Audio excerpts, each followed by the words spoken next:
Hello, good day! Ito nga pala yung first experience namin sa Singapore Airlines.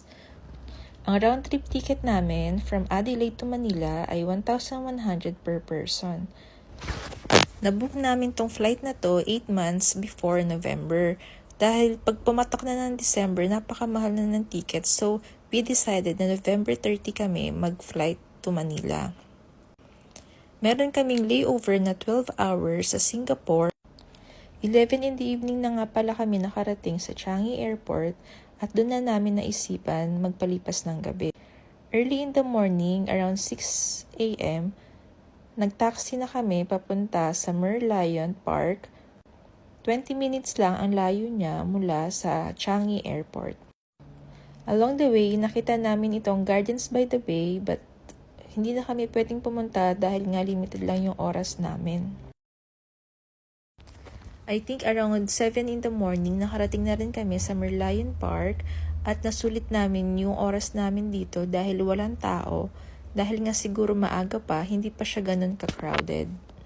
Pero sa mga ibang vlogs na napapanood ko, tuwing afternoon, marami ng tao at hindi ka na makakakuha ng good spot for photos. And luckily, meron ng tubig yung Merlion kahit sobrang aga pa. Since first time namin sa Singapore, kahit naglaan lang kami ng 2 hours sa area na to, na-enjoy namin. Dahil wala pa kaming breakfast, dito na lang din kami kumain sa Starbucks around the area. After ng mga picture taking at breakfast, bumalik na rin kami sa airport and nagtaxi na lang din kami pabalik. After breakfast, hinintay na lang namin mag-boarding yung plane since kasama naman na sa flight namin yung pagkain. This is around 12 in the afternoon and papunta na kaming Manila.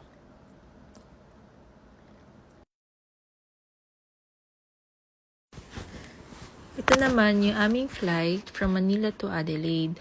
Since meron kaming layover na 25 hours dito sa Singapore, kumuha na din pala kami ng hotel dito sa Balestier Road. Medyo malayo siya mula sa airport at dito na rin kami kumain sa Hawker Center. Since walking distance lang naman siya sa hotel namin.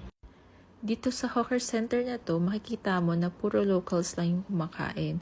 Kaya masarap siya itry kasi authentic Singapore food yung makakain mo. 5 in the morning nga kami umalis mula sa hotel papunta dito sa Changi Airport.